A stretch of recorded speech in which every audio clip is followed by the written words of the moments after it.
All right, bro, let's go. Some new energy in. I have a question for you. Yo. If you could just give a trader one advice, it's like, okay, this is a guy, he's 18 years old, he's a trader. If you could just give him one advice, what would you give him? What would you tell him? Don't trade real money. What the fuck does that mean? Start on a sim account. Everyone's just so focused on making money that they'll just start losing money way too fast. But don't you think it's good to have the pressure? Yeah, I understand, but there's no point learning you're unprofitable with real money. Just learn you're unprofitable with a sim account. Yeah, so you think people are just too stressed? People rush into making money when they don't even know. Like, I know so many people where they ask me to get into trading, and they'll ask me, how do I get into trading? And then they're like, where do you trade, whatever. Before they even know anything about trading, they've already made an account. Yeah. And they've already put money on it. Do you think it's based on gambling? No, I urge? think trading on social media is shown as this get rich quick lifestyle where people's like, oh, I made $10,000 today. It's like, okay, yeah, very possible. So many people in the world do that. But it's not a trader that started trading yesterday that makes 10,000 a day. It's a trader that's been trading. The gap. Yeah, they missed the 10 years. They've missed 10,000 plus hours of hard work. Yeah. So I think when people say, it's like, oh, I want to get into trading, it's like, okay, well, this is how you should start getting into trading, rather than this is the broker I use, this is the prop firm I use. Yeah. Actually, you say so, hard work. That's something very interesting with trading. I feel like hard work in trading is not hard work. Hard work, people like I meet still people. They get on calls with me and they say, "Oh yeah, I can sit at the chart all day long." I'm like, bro, that's your biggest problem. Yeah. You cannot sit in front of the chart all day. There's a big difference between work and focused work. You can sit at the chart all day and waste your time, or you can just focus for an hour, maybe 2 hours max. Yeah. And get so much more done. What do we get done? Or what do you get done? It depends what your intention for the session is. If you sit down at the charts and you're like, okay, I want to backtest for 2 hours, I want to backtest 100 trades, and I want to find out my win rate in 100 trades. Yeah. Okay, cool, nice. Then you can use that in the future. Instead of like, okay, I'm going to sit at the charts and just watch price action all day. Yeah. Them 2 hours is an amazing bit of data that you need to collect versus just 4 or 5 hours of just absolute waste of time. Yeah, and I mean, people hate backtesting, so I would even say don't have the intention of I want to backtest, have the intention of I want to get confident in these trending setups. I want to see how the entry is on these setups, or I want to see where I should put my stop loss on these setups. This backtesting shit, people are so scared about it, but it's really pretty funny because it will just make you more money. Yeah. If you do it right, and you don't have to say, all right, I'm going to backtest it. It's like, no, I'm just going to check 100 trades. I just want to give myself more confidence, or I want to find out more about my trading. Yeah, I agree. That's it as well. Nothing about trading is hard. It just takes time. You can't learn everything about trading today, and you're not going to learn everything about trading tomorrow. Yeah. It's going to take you weeks. It's going to take you months. It's going to take you years. It depends what you focus on. It depends how well you can take criticism, how well you can learn from your mistakes. But nothing's hard. It's all easy stuff. Yeah. It's just takes time. But it takes time, but you should be able to teach anyone your strategy in 20 minutes. Yeah. That's how fucking simplified it should be. That's it. I like that. I had to explain my strategy to multiple people, and then I realized, I was like, simplify it. That was a big thing for me. When I started making my strategy, the simpler it got, the better my trading got. And it's not even that the better my trading got, it's the better results I started to get from my trading. It's because I'm not looking for a million things to happen at one time. It's like, I'm looking for this, okay, one, it's like tick, tick, tick, tick, enter. Yeah. Stop loss, take profit, that's it. I think it just creates so much emotions when you have a lot of things to do. Yeah.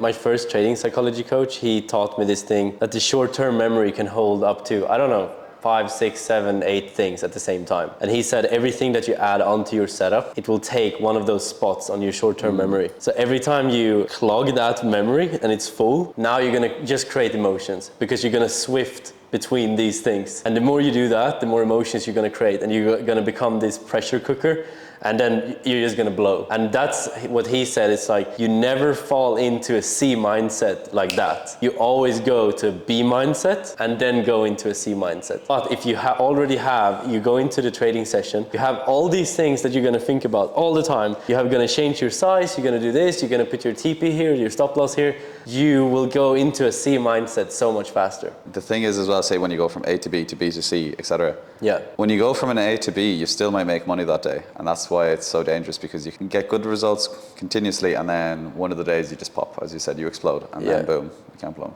Yeah, and it's really cool to be at a place where we can even allow ourselves now to go into like a BC mindset and still just have this thing like, all right, I'm just out for today, I'm done. It's really cool to be at that place, like that maturity. It's the self-awareness. Yeah, but I mean, self-awareness works until you're at a C mindset. Yeah. But I mean, it's just that we can spot ourselves before most of the time now. And even when I had a tilt day a couple of weeks ago, and the tilt was 1.5 hour. Yeah, that's perfect. And I was like, oh, okay, this is the worst I've traded in like 3 months. And it was 1.5 hour. And to get to that point, like, I just feel so proud.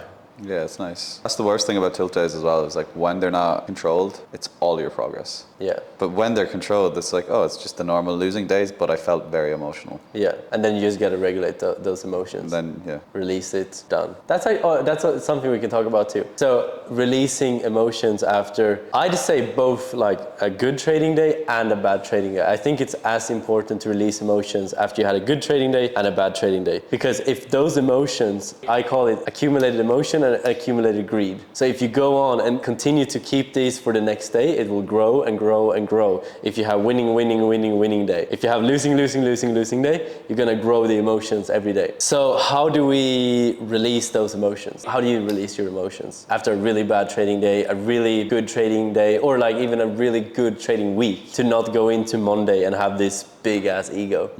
Trying to think how I do it, bro. Like, we have many tools though.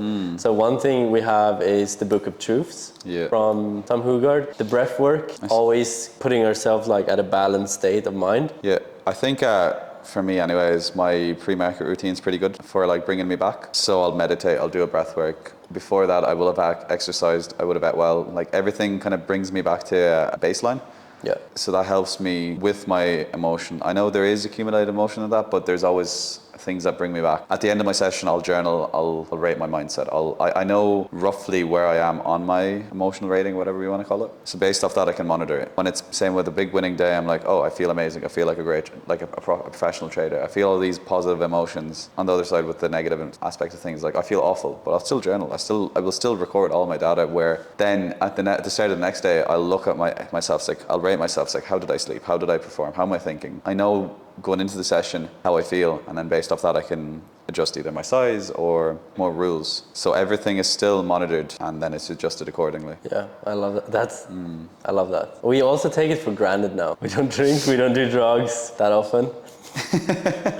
No, but I mean, we just take it so much for granted now because we built our whole lives around trading. That's a very difficult thing for people to understand, is like you don't just trade. You literally have to be in an optimal mindset at all times you're going to work. Otherwise you're going to perform extremely poorly and you're going to lose money. You're going to make mistakes. You're going to do yourself a disservice. The best thing about trading is it's going to push you to become optimal in a lot of areas of life. Most areas. Yeah. The worst thing about trading is you're going to have to perform at an optimal state all the time. Otherwise, you're not going to perform. You're not going to make money. Yeah. And people want it to be easy. This is the thing with trading, it is easy. You press buy and you press sell. That's on a surface level. Internally, it's extremely difficult. It goes against human nature, where your decision making is either going to pay your rent or it's not going to pay your rent. And it's simple as that. How do you optimize your decision making? Well, you're going to have to build in good habits into your life. You're going to have to wake up at the same time every day. You're going to have to go to sleep at the same time every day. You're going to have to eat well. You're going to have to exercise. You're going to have to journal all your emotions. You're going to have to build systems. You're going to have to stick to them systems. Like the list can go further and further and deeper and deeper. But at surface level, it's literally just good habits in your life reflect on good trading. Bad habits in your life will reflect on bad trading. Yeah. And it's that simple. Yeah, your internal state matches your trading results, 100%. Even you know it, even in your relationship. You have to set boundaries, you have to be... Yeah. And also that, I guess, with emotional regulation, you can't just go have a bad trading day and think you can take it out on your partner. Yeah, you just regulate, maybe take an extra 5 or 10 minutes to trade, or say, you regulate. You regulate, you take an extra 5 or 10 minutes to meditate, and then once you get up, that's it. You'll tackle it again when you sit down on your next session. But it's very important to detach. It's just a job. You sit down, you work, you get up, whatever happened that day, and you just move on with your life. Yeah. A lot of people can't do that. If you can't do that, just do something else. Yeah, do something else. Your mood can't depend on a positive or a negative day. Yeah, external factors, basically. Yeah. I feel like we're in Bali, we're driving scooters in the traffic. People around me, they get super angry, they get mad around, like, in the traffic. And I just know that, all right, I can push my energy and take this negativity and be mad at these people. But I know that the emotions, if I get attached, it's gonna like ruin my trading later. Yeah, it's true. It's just so simple.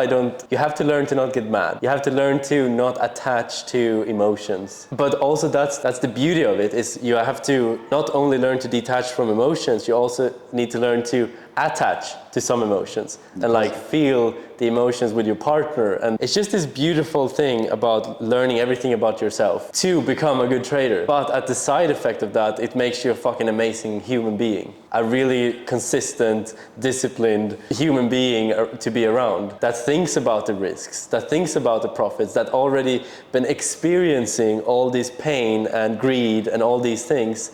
So many like life situations become pretty easy because we already been through these emotions in such a big, powerful way. It's wild. It's wild. Yeah, the emotions you feel every single day at the charts doesn't compare to anything. It's such a roller coaster, but then you just learn to deal with the more obstacles you can put in front of yourself to not heighten your emotional state, the better you become as a trader, and that's the importance of system building. Yeah. All right.